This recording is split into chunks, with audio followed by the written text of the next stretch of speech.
Hello, dear students of class 7. Welcome to problem solving session on exercise 2.3. Dear students, in exercise 2.3, we have total 8 questions. Okay, we have total 8 question. और अगर हम देखेंगे first question को तो यहाँ पे इसके 2 पार्ट्स हैं और हर एक पार्ट का अंदर 3 सब पार्ट्स हैं. ठीक है, तो एक क्वेश्चन का एक पार्ट मैं करूंगा, बाकी पार्ट आपको रिमेनिंग जो पार्ट है वो आपको होमवर्क दिए जाएंगे. ठीक है, तो करते हैं हम स्टार्ट. Question number 1. प्यारे बच्चों, क्वेश्चन नंबर 1 में क्या दिया हुआ देखो. बोलता है फाइंड 1/4 ऑफ 1/4, 3/5, 4/3. ऑफ जहां पे आता है हमें पता है, वहां पे उसका मीनिंग है मल्टीप्लाई. ठीक है, तो इसको अगर हम सॉल्व करते हैं, बोलता है फाइंड 1/4 ऑफ 1/4. तो 1/4 का 1/4 का क्या 1/4, 1/4 का 1/4 ऑफ मतलब इनटू. बोलता है फाइंड 1/4 या 1/4 ऑफ 1/4. तो ये 1/4 ये लिखा, ऑफ मल्टीप्लाई और ये 1/4. तो इट मीन हमारे पास क्या आया है, हमारे पास आया है एक प्रॉपर फ्रैक्शन. एक प्रॉपर फ्रैक्शन का एक प्रॉपर फ्रैक्शन के साथ क्या है, मल्टीप्लीकेशन है. तो मल्टीप्लीकेशन की हमने मल्टीप्लीकेशन की एक्सरसाइज में किया है कि कैसे मल्टीप्लाई करते हैं. न्यूमरेटर को न्यूमरेटर से मल्टीप्लाई करते हैं और डिनोमिनेटर को डिनोमिनेटर से मल्टीप्लाई करते हैं. आंसर. ठीक है, इतना इजी है, बिल्कुल इजी है. ठीक है, सेकंड बी पार्ट करते हैं. 1/4, फिर से 1/4 ऑफ इंटू. इसको भी, इसका भी अंडरस्टूड है कि 1/4 ऑफ किसका, जो दिया है 3 यहाँ पे 3/5 दिया और यहाँ पे 4/3 दिया है, इज इक्वल टू ये नेक्स्ट स्टेप. फिर से प्रॉपर फ्रैक्शन का प्रॉपर फ्रैक्शन के साथ क्या है, मल्टीप्लीकेशन है. यहाँ पे भी प्रॉपर फ्रैक्शन का प्रॉपर फ्रैक्शन के साथ क्या है, अच्छा ये प्रॉपर नहीं है, ये क्या है, इम्प्रॉपर है, क्योंकि न्यूमरेटर क्या है इसका, बड़ा है, डिनोमिनेटर छोटा है. यहाँ पे डिनोमिनेटर बड़ा है, न्यूमरेटर छोटा है, तो ये प्रॉपर है, ये भी प्रॉपर है, बट ये क्या है, इम्प्रॉपर. बाकी सब के सब ये जो भी है प्रॉपर है. 4/3 इज इम्प्रॉपर फ्रैक्शन. तो मल्टीप्लाई करते हैं. वैसे प्रॉपर इम्प्रॉपर का यहाँ पे कुछ फर्क पड़ता नहीं है, हमें तो डायरेक्टली मल्टीप्लाई करना है. न्यूमरेटर को न्यूमरेटर से मल्टीप्लाई 3 और डिनोमिनेटर का डिनोमिनेटर से मल्टीप्लाई 20. और हमें ये भी देखना है कि ये सिंपलेस्ट फॉर्म है या नहीं, तो इसको हम और भी सिंपल बना सकते हैं. तो अभी देखो 1/16 और आगे डिवाइड कुछ नहीं हो सकता इसमें. 3/20, 3 और 20 सेम किसी एक नंबर के मल्टीपल नहीं है, तो ये भी सॉल्व नहीं हो सकता आगे. अब यहाँ पे हम देख सकते हैं कि यहाँ पे हमारा क्या है, ये 4 और 4 क्या हो सकता है, कैंसिल आउट हो सकता है. तो यहाँ से हम इसको कैंसिल आउट कर सकते हैं और हमारे पास आंसर क्या आएगा, न्यूमरेटर में 1, डिनोमिनेटर में 3. तो ये क्वेश्चन नंबर 1 था. बिल्कुल इजी और बिल्कुल क्लियर हो चुका है, आई होप आपको. तो एक्सरसाइज 2.3 का क्वेश्चन नंबर 1 का फर्स्ट पार्ट हमने किया. जो सेकंड पार्ट है इसका सेकंड पार्ट जो है, ये आपको क्या है प्यारे बच्चों, होमवर्क है, तो आपने कर लेना है. ठीक है, सेम इसी तरह से होगा. आते हैं क्वेश्चन नंबर 2 पे. क्वेश्चन नंबर 2 है, बोलता मल्टीप्लाई, ये दिया है ना, 2 फ्रैक्शन दिया हमारे पास. एक है यहाँ पे ये प्रॉपर फ्रैक्शन और यहाँ पे दूसरा है मिक्स फ्रैक्शन. इनका क्या करना है, मल्टीप्लीकेशन करना है. बोलता है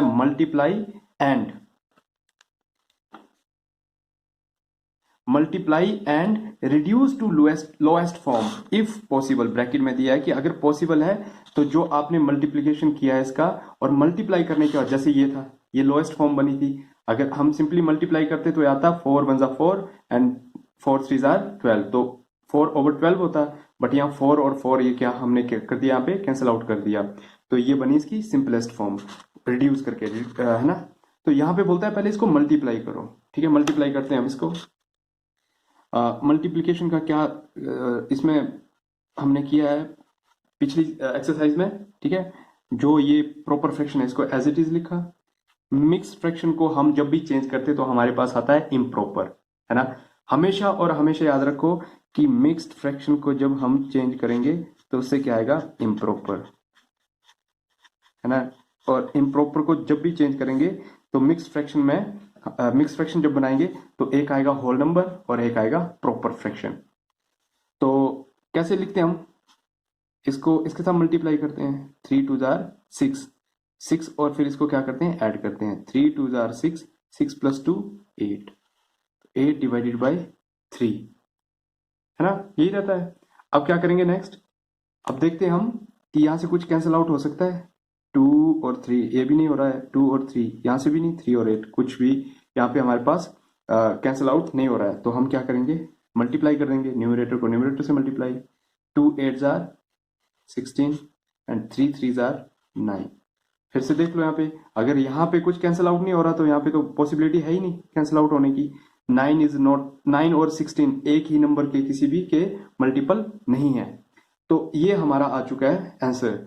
अब बोलता है कि लोएस्ट फॉर्म, तो लोएस्ट फॉर्म ये एक कौन सा फ्रैक्शन है, ये हमारा इम्प्रॉपर। तो इम्प्रॉपर को हम चेंज कर सकते हैं किसमें, मिक्स्ड में। तो मिक्स्ड में चेंज करने का तरीका है, क्या करते हैं हम, जो ये इम्प्रॉपर फ्रैक्शन का डिनोमिनेटर है उसको हम एज इट इज लिख सकते हैं 9, क्योंकि ये डिनोमिनेटर यही आएगा। अब डिनोमिनेटर को हम ऐसे नंबर से मल्टीप्लाई करें जो 16 से हमें कम वैल्यू दे। तो क्या हो सकता है, 9 1 जार 9, 9 2 जार 18, 18 ज्यादा हो गया तो 9 1 जार 9 मतलब, है ना। अब 9 1 जार 9 है, 9 में क्या ऐड करें कि 16 बने, है ना। 9 1 जार 9, 9 में हम क्या ऐड करें कि 16 बने, बताओ। तो ऑब्वियसली 7। एक तरीका ये है मिक्स फ्रैक्शन लिखने का, और दूसरा तरीका जो हमने किया था पीछे, क्या किया था कि हम डिवाइड करते हैं। यहाँ पे 16 को किससे डिवाइड किया हमने, 9 से। तो 9 1 जार 9, रिमाइंडर कितना बचा, 7। तो हमारा मिक्स फ्रैक्शन लिखने का तरीका क्या था, Q R D. Q R D बोले तो quotient, remainder over divisor, this is divisor. Quotient क्या है 1, रिमाइंडर 7 और डिवाइजर 9, ठीक है। तो ये और ये सेम चीज है, इसको लिखने का तरीका ये है, या फिर आप लॉन्ग डिवीजन मेथड से भी इसको मिक्स फ्रैक्शन में चेंज कर सकते हैं।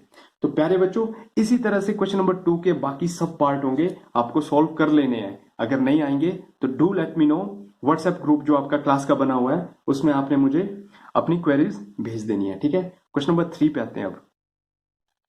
तो क्वेश्चन नंबर 3 दे रखा है हमारे पास कि मल्टीप्लाई द फॉलोइंग फ्रैक्शंस। ये बिल्कुल उसी की तरह जो हमारा पिछला क्वेश्चन था, ठीक है। एक प्रॉपर फ्रैक्शन को मिक्स फ्रैक्शन के साथ मल्टीप्लाई करना है। तो इसको जो प्रॉपर फ्रैक्शन है एज इट इज लिखते हैं हम, ठीक है। इज इक्वल टू लगाना जरूरी है, ठीक है। हमेशा जब भी आप सॉल्व करते हैं स्टेप में इज इक्वल टू पुट करिए। अगर इक्वेशन नहीं है, इक्वेशन हो तो इम्प्लाइज पुट करते हैं हम, वो आगे हम सिंपल इक्वेशन में पढ़ेंगे। यहां से मिक्स फ्रैक्शन से हम प्रॉपर इम्प्रॉपर फ्रैक्शन बनाएंगे अपना, मतलब मिक्स फ्रैक्शन से इम्प्रॉपर। तो 4 5 जार 20, 20 प्लस 1 21 डिवाइडेड बाय 4। अब हम एक नजर मार लेते हैं यहाँ पे कि कोई कैंसिल आउट कुछ चीज हो रही है। 2 और 5 दोनों एक किसी सेम नंबर के मल्टीपल नहीं है, 5 और 21 भी नहीं है। ऐसे भी आप कैंसिल आउट कर सकते हैं और इस तरह से भी कैंसिल आउट कर सकते हैं, क्योंकि बीच में क्या है, मल्टीप्लीकेशन है। 2 और 4 ये एक ही नंबर के मल्टीपल है, दैट इज 2। 2 1 jar 2, 2 2 jar 4। इसके आगे और कैंसिल आउट नहीं हो सकता है। तो जो भी आ रहा है वो हम नीचे नेक्स्ट स्टेप में लिख लेंगे। 1 न्यूमरेटर है, 21 न्यूमरेटर है, न्यूमरेटर को न्यूमरेटर से मल्टीप्लाई किया, 1 इंटू 21 21। डिनोमिनेटर 5 है, यहाँ पे 2 है, 5 2 जार 10, ठीक है। अब देखो, जब भी आपके पास क्वेश्चन में मिक्स फ्रैक्शन है ना, तो आप कोशिश करिए कि अपने आंसर को आप यहां पे ना छोड़ के नेक्स्ट स्टेप में लेके जाएं, दैट इज मिक्स फ्रैक्शन में चेंज कर दे इसको। तो और हम मिक्स फ्रैक्शन में चेंज कर सकते हैं इसको। करने का तरीका मैंने बोला था आपको, बताया था पीछे, क्या करेंगे, डिनोमिनेटर मिक्स फ्रैक्शन और इम्प्रॉपर फ्रैक्शन का इसका सेम ही आएगा। तो डिनोमिनेटर में 10 तो हम लिखेंगे लिखेंगे, ये श्योर है। अब 10 को हम यहां पे ऐसे नंबर से मल्टीप्लाई करेंगे जो 21 से कम दे, हमें 21 को एक्सीड नहीं करना चाहिए। तो 10 2s are 20, 10 2s are 20 and 20 में कितना डाले कि 21 बने 1। या फिर आप लॉन्ग डिवीजन की हेल्प ले सकते हैं कि 21 को आपने डिवाइड किया किससे, 10 से। तो 10 1 जार 10, 10 2s आर 20, रिमाइंडर बचा 1। तो वही हमारा मिक्स फ्रैक्शन को लिखने का तरीका, Q R over D, Q R D, Q R D. Quotient 2, remainder 1, divisor 10, है ना। तो ये तरीका है मिक्स फ्रैक्शन में लिखने का। क्वेश्चन नंबर 3 के बाकी जितने भी रिमेनिंग पार्ट है प्यारे बच्चों आप सब कर लेंगे। नेक्स्ट क्वेश्चन पे आते हैं, that is question number 4। Question number 4 में हमें कंपेयर करना है किसको, इस पूरी एक फ्रैक्शन को और इस फ्रैक्शन के सिस्टम को। यहाँ पे 2/7 ऑफ 3/4 और यहाँ पे है 3/5 ऑफ 5/8। इन दोनों को कंपेयर करना है, बताना है कि इन दोनों में से कौन सा ग्रेटर है। तो करने का तरीका क्या है इसको, 2/7 ऑफ का मतलब हमें पता है क्या, मल्टीप्लीकेशन। 2/7 of what 3/4। यहाँ पे इसको भी साथ में लेके चलते हैं, 3/5 ऑफ 5/8, 3/5 ऑफ 5/8। ठीक है, अब हम देखेंगे कि कुछ यहाँ पे एक दूसरे के साथ यहाँ पे कुछ कैंसिल आउट हो रहा है। तो यहाँ 2 और 4 कैंसिल आउट होते हैं, 2 1 2 2 2 4। यहाँ पे 5 और 5 कैंसिल आउट हो रहा है, जो बच गया हम उसको लिख लेंगे नीचे। ठीक है, इसको लिख लेते हैं, ये आ गया 1 इंटू 3 और 7 इंटू 2 7 2 14। यहाँ पे 3 इंटू 1, यहाँ पे 1 है ना, ये भी 1 है, 3 इंटू 1 3 3 1 3 एंड 1 8 8। अब कैसे कंपेयर करें हम कि कौन बड़ा है कौन छोटा है। देखो अब 3 को 14 में डिवाइड किया और 3 को 8 में डिवाइड किया, मतलब बोलने का मतलब है 3 चॉकलेट को, या कुछ भी ले लो, 3 कोई भी आइटम ले लो, 3 चॉकलेट को आपने 14 पीपल में डिवाइड किया, यहाँ पे 3 को 8 में डिवाइड किया, तो किस में ज्यादा पार्ट मिलेंगे आपको, इस केस में ज्यादा मिलेगा है ना। तो हम बोलेंगे एज 3/14 इज लेस देन 3/8। देखो न्यूमरेटर दोनों के बराबर है, डिनोमिनेटर जिसका छोटा होगा, डिनोमिनेटर जिसका छोटा होगा वो उतना बड़ा होगा। क्लियर है, इस चीज को बिल्कुल ध्यान में रख लो माइंड में कि यहाँ पे 3 और 3 है न्यूमरेटर, और जिसका जब न्यूमरेटर बराबर हो तो डिसाइड करता है डिनोमिनेटर, और जब डिनोमिनेटर सेम हो तो डिसाइड करता है न्यूमरेटर, कि जिसका न्यूमरेटर बड़ा होगा वो बड़ा होगा, और जब न्यूमरेटर सेम है तो डिसाइड करेगा डिनोमिनेटर, जिसका डिनोमिनेटर छोटा है वो बड़ा है। ठीक है, तो 3/8 कहां से मिला था हमें, इस पूरे सिस्टम से मिला था, तो हम बोलेंगे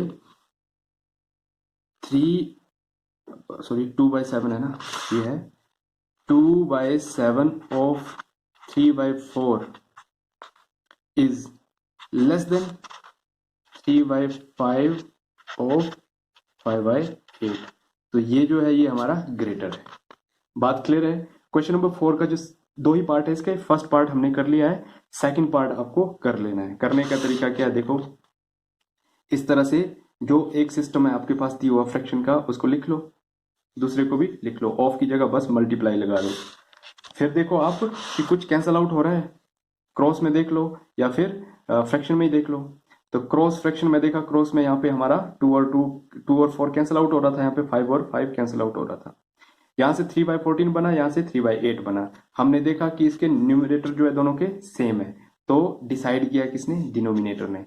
जिसका डिनोमिनेटर छोटा होगा, जिसका डिनोमिनेटर छोटा होगा वो उतना बड़ा होगा। तो 3/8 बड़ा है एज कंपेयर टू 3/14। तो 3/8 हमारा आया था इस सिस्टम से, तो ये जो सिस्टम है ये बड़ा है एज कंपेयर टू दिस। बात क्लियर है। क्वेश्चन नंबर 5 पे आते हैं। क्वेश्चन नंबर 5 जो है प्यारे बच्चों, स्टेटमेंट दी हुई है, घबराने की जरूरत नहीं है। जब भी हमारे पास स्टेटमेंट वाले क्वेश्चन आते हैं तो हमें लगता है पता नहीं क्या दिया हुआ है, तो इसको बिल्कुल अंडरस्टैंड करना है आपने, और उससे अपना करने के लिए कुछ पॉइंट्स निकालने हैं। ठीक है, देखते हैं क्या लिखा है। बोलता है सैली, एक लड़की है या लड़का है, कोई भी एक पर्सन है सैली, उसने क्या किया, सैली प्लांट्स 4 सैपलिंग इन अ रो। सबसे पहले हमें वर्ड्स का मीनिंग पता होना चाहिए कि सैपलिंग क्या होता है। सैपलिंग होता है जो छोटा पौधा होता है। ठीक है, एक पेड़ जब बड़ा होता है उससे पहले एक छोटा जो सैपलिंग आप उसको जमीन में लगाते हैं। ठीक है, जो पौधा होता है, पौधा you can say a plant is a sapling you can say. तो 4 सैपलिंग उसने एक रो में, रो क्या होता है, रो होता है इस तरह से, जब हम चलते हैं तो रो होती है ये। ठीक है, इस तरह से ये क्या है, रो है, रो 1 रो 2 एंड रो 3, और इस तरह से ये होते हैं कॉलम, कॉलम 1 कॉलम 2 कॉलम 3। तो एक जो पर्सन है सैली, इसने क्या किया, 4 सैपलिंग एक रो में लगाई है। तो हम इसे डायग्राम बना सकते हैं कि ये फर्स्ट सैपलिंग लगा दी, ये सेकंड सैपलिंग लगा दी, ये थर्ड सैपलिंग लगा दी, और ये फोर्थ सैपलिंग, ये इसके अंदर ये सैपलिंग है ना, ये मान लो ऐसे ये सैपलिंग इसने लगा दी है, ठीक है। तो बोलता है आगे, क्या बोलता है, the distance between two adjacent. Adjacent का मतलब होता है एक के बाद एक, एक के बाद एक, मतलब ये है ना, इसका एडजेसेंट ये है, इसका एडजेसेंट ये भी है और ये भी है। इसी तरह से इसका एडजेसेंट ये है और इसका एडजेसेंट ये है, मतलब एक साथ में, एक के बाद एक या एक से पहले एक, ये एडजेसेंट होता है। तो एडजेसेंट जो आपकी सैपलिंग है उनके बीच का डिस्टेंस है 3/4 मीटर। देखो, the distance between two adjacent sapling, तो हम बोल सकते हैं इस सैपलिंग और इस सैपलिंग के बीच में डिस्टेंस कितना है, 3/4 मीटर। इसी तरह से इस सैपलिंग और इस सैपलिंग के बीच में डिस्टेंस 3/4 मीटर। नेक्स्ट, इसके बीच में भी 3/4 मीटर। ओके, तो बोलता है find the distance between first and last sapling. ये फर्स्ट है, ये लास्ट है, तो हमें टोटल इसका यहां से लेके यहां तक क्या फाइंड आउट करना है, ये डिस्टेंस फाइंड आउट करना है। तो क्या है, यहां से यहां तक कितने 3/4 है, 3 टाइम 3/4 है। हम इनको क्या करेंगे, ऐड करेंगे और ये टोटल आ जाएगा डिस्टेंस, ठीक है। तो मतलब एडिशन ऑफ फ्रैक्शन का हमें ये प्रॉब्लम आई है। कैसे देखते हैं, कैसे करते हैं हम इसको।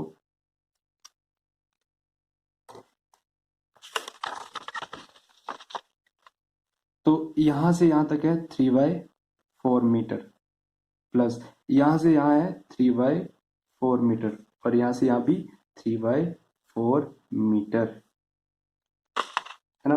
तो हमने देख लिया कि ये डिनोमिनेटर तीनों के क्या है, सेम है।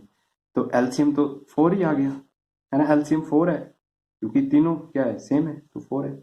और जब एलसीएम हमारा आ चुका है तो डिनोमिनेटर सेम है, तो हमारे न्यूमरेटर डायरेक्टली क्या होता है, हो जाते हैं, ऐड हो जाते हैं, 3+3+3। या फिर आप ऐसे देख सकते हैं कि एलसीएम आ गया 4, तो एलसीएम को डिवाइड करते हैं डिनोमिनेटर से। This 4 is divided by this 4, 1, है ना। This 4 is divided by this 4, कितना आया, 1। और जो आपके पास यहाँ पे वैल्यू आती है, इस वैल्यू को हम इसके न्यूमरेटर से क्या करते हैं, मल्टीप्लाई, 1 × 3 3। फिर सेकंड केस में भी वही हुआ, 4 दिस 4 डिवाइडेड बाय दिस 4, 1, 1 × 3 3। फिर LCM divided by denominator, 4 divided by 4, 1, 1 × this 3 3, है ना। तो 3+3+3 इज इक्वल टू 9, 9/4। अब इम्प्रॉपर फ्रैक्शन है, तो इम्प्रॉपर फ्रैक्शन को हम सिंप्लीफाई करके मिक्स फ्रैक्शन में चेंज कर सकते हैं। तो मिक्स फ्रैक्शन में चेंज करने का फिर तरीका आपको पता ही है, 4 डिनोमिनेटर में आएगा ही आएगा मिक्स फ्रैक्शन में भी। अब 4 को हम ऐसे नंबर से मल्टीप्लाई करेंगे जो हमें 9 दे या 9 से छोटा दे। तो 9 तो आएगा ही नहीं, 9 से छोटा होगा, तो 9 से छोटा हमें देता है 2। 4 2 जार 8, 8 में हम कितना ऐड करें, 8 में हम ऐड करेंगे 1, तो ये आ गया। अदरवाइज आप लॉन्ग डिवीजन का सहारा ले सकते हैं। 9 को डिवाइड किया 4 से, 4 2 जार 8, रिमाइंडर 1, तो Q R D, quotient 2, remainder 1, divisor 4। Clear है। तो ये क्वेश्चन था हमारा क्वेश्चन नंबर 5।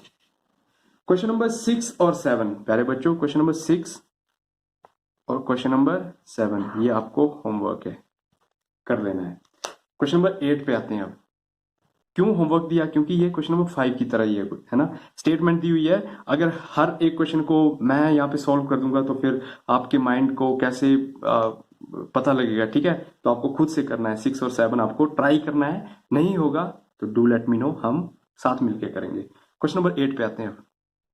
क्वेश्चन नंबर 8 हमारे पास दिया है कि ये बॉक्स, हमें एक एम्प्टी बॉक्स दिया हुआ है, इस बॉक्स के अंदर हमें ऐसा नंबर लिखना है जो इस नंबर से मल्टीप्लाई करे तो ये हमारे पास ये नंबर बने, है ना। हमें मिसिंग नंबर है यहाँ पे, ये मिसिंग नंबर है, हमें वो नंबर फाइंड आउट करना है सो दैट कि हमें रिजल्ट 10/30 मिले। किससे, जब उस नंबर को 2/3 से हम मल्टीप्लाई करें। और इसका सेकंड पार्ट है कि जो नंबर इस बॉक्स में आएगा, ठीक है, ऑब्टेन्ड इन दिस बॉक्स, इस बॉक्स में जो भी फ्रैक्शन या नंबर या होल नंबर जो भी हमारे पास फ्रैक्शन आएगा, उस फ्रैक्शन की हमें क्या लिखनी है, फिर सिंपलेस्ट फॉर्म लिखनी है। तो सॉल्व करते हैं क्वेश्चन नंबर 8 का फर्स्ट पार्ट, ए पार्ट का, ये है आपका ए पार्ट, क्वेश्चन नंबर 8 का ए पार्ट का फर्स्ट सब पार्ट। तो फर्स्ट सब पार्ट में लेते हम 2/3 इंटू, जो बॉक्स है ना, बॉक्स में हम मान लेते हैं ये बॉक्स है हमारा, x मान लेते हैं, x इज इक्वल टू 10/30। खाली बॉक्स भी ले सकते हैं, पर चलो हमने x ले लिया कि x से हम जब इसको मल्टीप्लाई करते हैं तो माना हमने ये 10/30 आ रहा है। अब आगे कैसे सॉल्व करेंगे हम, अब x को हम यहीं पे रखते हैं और ये जो है इसको ट्रांसपोज कर देते हैं हम अपने लेफ्ट हैंड साइड पे। तो ये 10/30 है और यहाँ पे ये 2/3 था। जब इसको हम इज इक्वल टू के इस तरफ ट्रांसपोज करेंगे तो ये इनवर्स हो जाएगा, उल्टा हो जाएगा। 2/3 का क्या बन जाएगा, 3/2 बन जाएगा। देखो क्या किया हमने, जो बॉक्स था इसको आप बॉक्स भी बना सकते हैं। अब बॉक्स की जगह हमने लिख लिया x, है ना। x को हमने 2/3 से मल्टीप्लाई किया माना तो 10/30 दिया। अब हमें x की वैल्यू फाइंड आउट करनी है, तो x को हम सिर्फ राइट हैंड साइड पे रखेंगे सिर्फ, और बाकी सब को ट्रांसपोज कर देंगे कहाँ पे, राइट हैंड साइड पे। तो 2/3 था इज इक्वल टू के इस तरफ गया तो ये 3/2 बन गया, इनवर्स हो गया, उल्टा हो गया। तो अब ये दोनों 2 के मल्टीपल है, 2 1 जार 2, 5 2 जार 10, और ये भी दोनों 3 के मल्टीपल है, 3 1 जार 3, 10 3 जार 30। तो ये हमारे पास x की वैल्यू आ गई 5/10। ठीक है, अकॉर्डिंग टू फर्स्ट पार्ट हमने सॉल्व कर लिया, जो वैल्यू आ गई 5/10। वेरीफाई करना तो वेरीफाई भी कर सकते हैं, देख लो, जरूरी पूछा नहीं है बट ऐसे ही वेरिफिकेशन साइड में मैं कर रहा हूं, आपको लिखने की जरूरत नहीं है। वेरीफाई करना है तो 2/3 को x की जगह क्या आया 5/10, तो 5/10 से मल्टीप्लाई किया, तो यहां से हमने देखा कि मल्टीप्लाई करेंगे 5 2 जार 10 एंड 3 10 जार 30, तो बन गया ना 10/3 10/3, है ना। तो ये सॉल्व करने का तरीका है। अब सेकंड पार्ट जो है प्यारे बच्चों इसका, वो पूछा हुआ कि हमें जो ये नंबर आया है इसकी सिंपलेस्ट फॉर्म लिखनी है। तो 5/10 हमारे पास नंबर आया है, तो सिंपलेस्ट फॉर्म क्या हो सकती है इसकी, क्योंकि ये दोनों 5 के मल्टीपल है, 5 1 जार 5, 5 2 जार 10, तो द सिंपलेस्ट फॉर्म इज